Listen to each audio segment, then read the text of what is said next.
I'm going to go keep with the theme of the list right now, okay?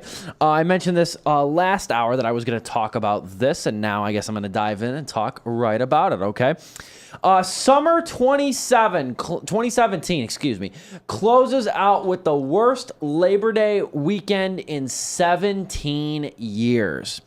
What does that mean for the box office? Well, it means, first off, that Hollywood Reporter, ComingSoon.net, Screen Crush, and a lot of other movie sites got their front page story for the weekend, okay?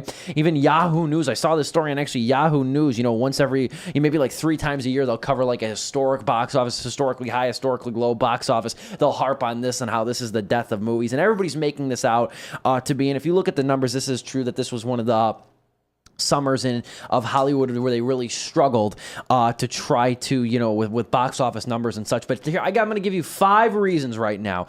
5 reasons people need to relax about the bad Labor Day weekend. Just to kind of go over what happened, the top 12 grossed a combined $51.5 million. You have to go back to the year 2000 when the top 12 grossed a combined $47 million to find a worse performance in the top 12, because it was Labor Day weekend, so we are counting but we're still going to take the numbers over the 3 days. You're looking at movies in this order: The Hitman's Bodyguard, Annabelle Creation, Wind River, Leap, and Logan Lucky as your top 5. Girls Trip, The Nut Job 2, Nutty by Nature, and Wonder Woman round out that top 12, and talk about 3 as well. So I'm going to just kind of go into this and talk about why there's 5 reasons that people need to just relax with this, okay? Number 1, instead of looking at this weekend, let's look at this movie on the scale of the summer, okay? One weekend does not define a summer. I can't remember the last time one weekend did define a summer. We had better movies on varying scales this summer. I don't know if you'd agree with this, Dominic, but I'll just give it to you this way. We had this year, to name a few: Spider-Man Homecoming, Captain Underpants, the first epic movie, The Big Sick, The Beguiled, War for the Planet of the Apes, Baby Driver, Detroit, It Comes at Night. Had some pretty good movies. Girls Trip, okay? Dunkirk. Good movies on varying scales. You had movies that cost $5 million to make. You had movies that cost $175 million to make. Here's what we had last year. Do you remember last year? The Angry Birds movie, 9 Lives, X-Men Apocalypse, Independence Day Resurgence, Alice Through the Looking Glass, Suicide Squad, Warcraft. These were the movies that we had last summer, okay? And Hollywood was complaining last summer that a lot of those movies Day Resurgence wasn't the movie they thought it was going to be. Warcraft did really well in China, did not do well over here. Hell, if it wasn't for Suicide Squad doing so well in August, last year's box office would have looked immensely worse than it did this year. So number 1 this year, we need to recognize that we had better movies that were better reviewed, and audiences were happier and happy to keep seeing these movies. It just sounds like, the studios didn't give us movies to watch that much that for the Labor Day weekend. They're complaining to us about not going to the movies this weekend. Well, they didn't give us anything new. But you know what? And I'll talk about this in a minute too. I'll talk about this. This is one of my points. I'll wait till that. Number 2, outside forces didn't distract us from movies this year. Now, what do I mean by that? A lot of people get mad when people brought up last week, how last weekend wasn't a really good box office week either. But there was a lot of stuff coming out in contrast, but it was a lot of stuff that was low key, like Ingrid Goes West, Leap, Birth of a Dragon. There was a lot of stuff that was kind of lower key, second and third tier, like that. But people got to remember too, Hurricane Harvey happened, okay, that horrible hurricane in Texas. So there goes your whole Houston market. Not only that, but that took away from All Saints, the Christian movie. Okay, that took away from that movie. You got to think that's a big demographic down there. A lot of Christian conservatives. That's the target market for a movie like that. That movie was hurt by the hurricane. I go as far as to say it. If you hadn't said Christian movie, I thought you were talking about Boondock Saints for a second there. Boondock Saints 2. But yeah, that brings up a good point. I'm curious to see the statistics on how many Catholic conservatives live in the Houston area, but you also got the Louisiana, neighboring Alabama. and Mississippi. You got these Gulf, big, the whole Gulf states, You got which is these the big South. areas, and I mean, and tragedies do impact. Now, of course, there's no way we could look at like how much money like something like All Saints would have made had there been no hurricane. We can't look at that, so it's kind of just speculation. But another thing too was last week was that fight, that Mayweather Conor McGregor fight. That was that fight. Now, people are going to say, I've had people tell me this too. Well, there was nothing must see coming out that weekend, so if it was something like Spider-Man, people would have went and see it. That's not the point. That's not the point. If Spider-Man opens the same weekend, Mayweather decides to fight somebody, that isn't impacted. It's movies that are low-key indie movies that people might otherwise see. The fact that a franchise title did not come out last weekend is entirely irrelevant. That those movies are not hurt. That's why we're not talking about those movies. We're talking about movies like Ingrid Goes West that depend on weekends where there's either not much going on or there's not much industry competition. So number 2, outside forces didn't distract from movies. Last year, you had the election. You had round-the-clock coverage of the Donald Trump-Hillary Clinton presidential election. You had Pokemon Go. Remember that? That was big. You had Stranger Things premiere. You had a lot of other outside forces that people were talking about more so than Alice Through the Looking Glass. Not to put you on the spot, but do you know if there are any Netflix series or streaming services series came out this past year? weekend? I don't watch TV a lot, so Okay. I mean, I wouldn't be the person to ask on that. I know Game of Thrones came back. That's not Netflix, but I know that did come back. HBO. So that's HBO. So that does kind of revolve around that as well. So number 2, outside forces this year didn't distract from movies, like I was saying. Number 3, this weekend is actually good in the regard that it gives people a chance to see movies like Dunkirk, Girls Trip, Logan Lucky. We can complain all we want about Logan Lucky being a bomb, but you know what? If Stephen King's It opened this weekend, it would have killed Logan Lucky's business.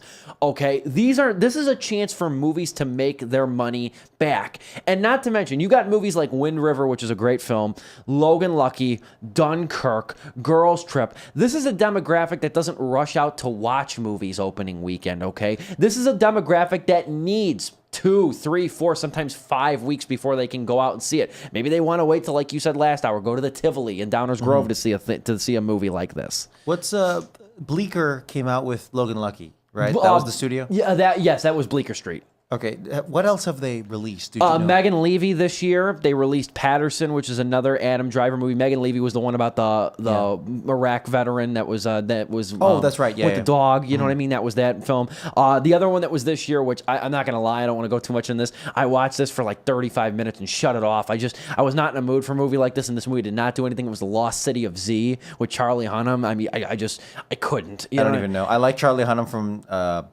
Sons of Anarchy, but he was in King Arthur. I mean, I watched like 35 minutes and just shut it off. I just couldn't deal with it. But I mean, it gives. So they're a low key studio. Yes, it was a low key studio, and these are movies too that, like, again, the demographic does not rush out to see these movies all the time. They need the extra clearance to go see these movies too. I mean, even The Glass Castle too. You know what I mean? These movies that people can overlook if they don't get a little bit of clearance. So I overlooked it. Yes, and then this weekend, and this leads into the next point. You got movies like It, Home Again coming out, and then the following weekend you have American Assassin, an action movie. The box office, you got these movies coming 2 weeks away. It's not like we have the next 3 weeks. It's going to be just like Labor Day weekend where there's nothing coming out. Hollywood is not going to complain when and I'm telling you right now, mark my words right now, Stephen King's It, the remake, is looking at a $30-40 million opening. This movie's going to be huge. This movie is going to be huge. This is the horror fan's dream. This is going to be, now, I hesitate to say this, but I'm going to say this like this, and I'm not indicating, just for full disclosure, I'm not saying, because that's what it's made right now, 400, this movie that I'm going to talk about, it's made $409 million domestically. It's not going to make that money, but it is going to be like Wonder Woman. It's going to come, it's going to hit hard at the box office first week, and it's going to stick around till the middle of October. It's going to be a big movie, and it's going to make a lot of money at the box office. So you got It coming out, you got Reese Witherspoon's Home Again comedy, which appeals to exactly the opposite demographic. So you got 2 movies coming out that cater to different demographics. The following week you have American Assassin, which ropes the action crowd, and you have Darren Aronofsky's new movie Mother with Jennifer Lawrence, which is going to rope the artistic crowd. The box office isn't going to be hurting in September. I got news for you.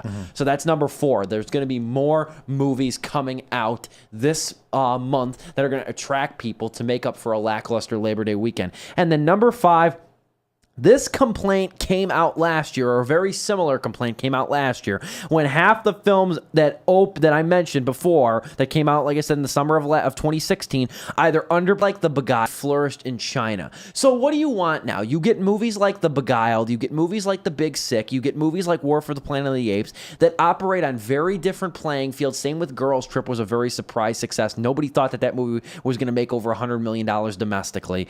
You got movies that operate playing fields that have like major minor successes. So what do you want? Do you want to spend $200 million on a movie and risk breaking even, or do you want to funnel $20 million to a movie like Girls Trip, $5 million to The Big Sick plus $15 million distribution fee? Do you want to funnel money to movies like that give you a decent, serviceable return on your investment? So it comes back to that too. Would you rather have a very expensive bomb or a very expensive movie break even, or would you rather have decidedly smaller dramas that cost under $20 million, make good money, maybe 80 to 100 million at the box office? So that's my 5 reasons that people need to relax about the bad Labor Day weekend. It's not the big issue that everybody's making it out to be, and it's going to be remedied in a couple weeks when you get a lot of offerings at the multiplex. I love that analysis. There you go. Real quick, what are we listening to? What are we talking about? Sleepless with Steve, the show that brings you great rock music, but more importantly, I will say, film talk. I was just going into industry talk, talking about the bad Labor Day weekend, and it was just analyzing really why this is a summer that I think people should be grateful for. Did it make the record-breaking numbers of last summer? No. It's going to take a dip, and it goes on record as being a weaker box office offering. But again, there weren't as many bombs. If you go back to last year, I'm going to try and pull this up really quick and stuff. I'm going to try and pull this up really quick online. If you look at last year's box office bombs, I did a whole show on this. If you're listening on YouTube, you can find it on my channel and stuff like that. I did a whole list of box office bombs. You had a whopping 15 movies last year qualify as some of the biggest box office bombs of all time, including but not limited to The Great Wall, Live by Night, Monster Trucks, Deepwater Horizon, The BFG, Alice Through the Looking Glass. Some of these would have been hits. Allied. Some of these would have actually been hits had they not been so over budgeted. You want to know how many bombs have come out this year? It's too early to really call Detroit. I said it's probably going to wind up being one of the biggest bombs, but it's too early to call. You know how many bombs we've seen, like really catastrophic bombs this year in 2017? How many? We've seen 2. Ghost in the Shell, King Arthur, Legend of the Sword. Well, those two kind of deserve it. Those are two movies that you've seen bomb this year. You haven't really seen much else.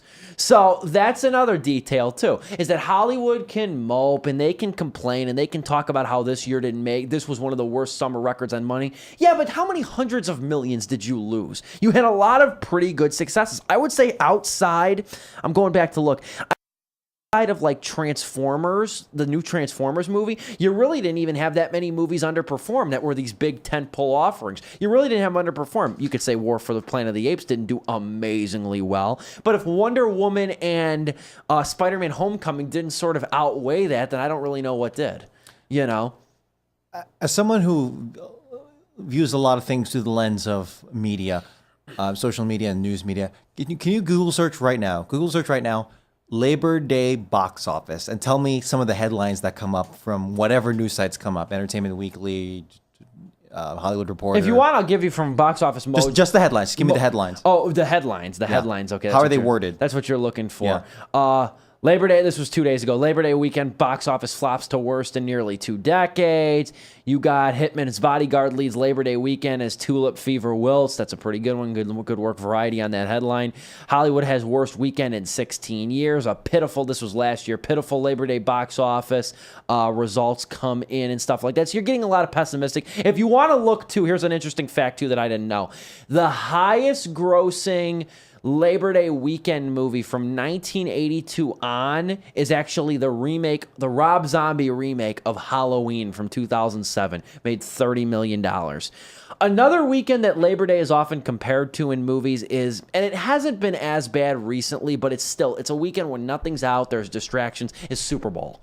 Super Bowl actually does affect. And it's different than like World Series. You know what I mean? Because if it's not like game 6, game 7 of the World Series, not everybody's watching. Super Bowl's one night, 2 teams, one game, you know what I mean? One Sunday. Yeah. And it's one day, too. Let's not forget that. Sure. It's one day. You know what I mean? So it's not totally taken. Where Labor Day, people go out of town. You know, it's usually one last hurrah before a lot of kids go back to school, too. You know what I mean? It's stuff like that. August is never a record-breaking month to begin with. I know we're talking about September, but August is never a record-breaking month to begin with. But keep in mind, too, Hollywood also didn't release anything this month. How many? I mean, we didn't talk about too many movies in August. We really didn't. What did we talk about? I mean, we talked about Logan Lucky. Sure. We talked about, I'm thinking that's really about it. I reviewed quite a bit. I mean, we didn't have big debates like you and I usually do, but I talked about Wind River. I talked about Ingrid Goes West. I talked about All Saints on air. But that was it. I think Logan Lucky, don't forget I took that 1 week off.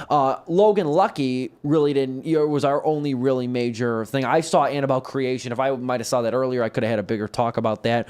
I saw Annabelle Creation late, you know what I mean? So there wasn't really a ton of room for that one either. But again, there wasn't a ton out. And that's why I go back to my point too. I say that Baby Driver, even though it did pretty well, Baby Driver should have been released this month like it was originally intended. It should have been released in August. That's when it really would have made its money. It's a lot of people. A lot of people off and no competition. It's a barren landscape. And it's an eye-catching movie, and everyone loved the trailer. Yeah, because the one glaring one on here, it's been number 1 at the box office for the last 3 weeks that I did not see, had no intention to see, is The Hitman's Bodyguard with Ryan Reynolds and Samuel L. Jackson. I'll be honest with you, man. I do not care for Ryan Reynolds too much.